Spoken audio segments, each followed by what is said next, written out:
Hey friends, this is not a snow day. I am Kevin Ozar. It is day 32 of quarantine. This is episode 21. If episodes were years, this webisode would start drinking now. Thank you so much for joining me. Today we're going to talk a little bit about some things you can do in your house to bring back some of the things that you miss. As always, because this is YouTube, I want to remind you to subscribe down below if this is content that you want to make sure you keep getting delivered updates to let you know when we post new episodes. We've got some interviews coming up this week, so stay tuned for those. As always, some comments. Got some nice comments about some new family dance songs that gets everybody on the floor. So if you want to comment any of those, that'd be great. So maybe you can hear it in the background. If you're on headphones, we've got people doing school in the next room. We've got a washer and dryer going downstairs, and some neighbors coming and going. And it's I don't hate it. I kind of like the clamor. And my wife and I were talking just recently about what makes you happy. What are some things that make you feel happy? And is one of the things that I really enjoy is going out to eat, going to a restaurant, either an old favorite or trying something new. Here in the Metro Detroit area, we are blessed with a lot of amazing restaurants and places to go. And it got me thinking about something you can do in your house with your small people. You can play restaurant. Now, that sounds like a simple little thing, and like, oh, thanks, Kevin, that'll totally kill 5 minutes. I think you could really, really pull it out. Now, depending on the age of your kids, you can have them plan the menu, print the menu, figure out the prices for the items. How much does it actually cost to have a meal like this? Are we gonna make some profit? What would that look like?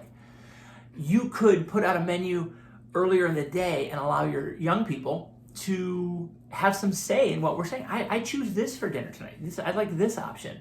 And maybe it's a little bit more work for the chef. Bring them in, help them do the chef thing. Then dress up or eat in a different spot or make something fancy. Pull a table over to a window and ask if they'd like a terrace. These are the kind of fun activities that can really make a memory. If you show up dressed as a waiter or a server, that could be something really, really interesting. Then give them the bill and have them work out the math. Take that moment to explain how tipping works. And I mean this sincerely. Many times when I would go out to get food with students, or we'd be on field trips or overnight at a conference, I would realize that many of them don't know how to tip. Now there's values that are part of that, and you can start imparting your family's values and talk a little bit about what is good service and what isn't good service, and have those conversations that we might never really get to if we were at a real restaurant, or if we're in the kind of everyday hustle and bustle of how busy we seem to be when the world is moving at what we assumed was normal pace before all this happened. Talk about courses. Maybe you want to teach them which fork goes to where. Maybe you don't know that, so maybe you do a little bit of research. And what does a formal setting look like? My good friend Alexis, who I have been fortunate enough to know for many decades, was in her wedding to my good friend from high school. She put out something on social media that I love, which is get out the good china.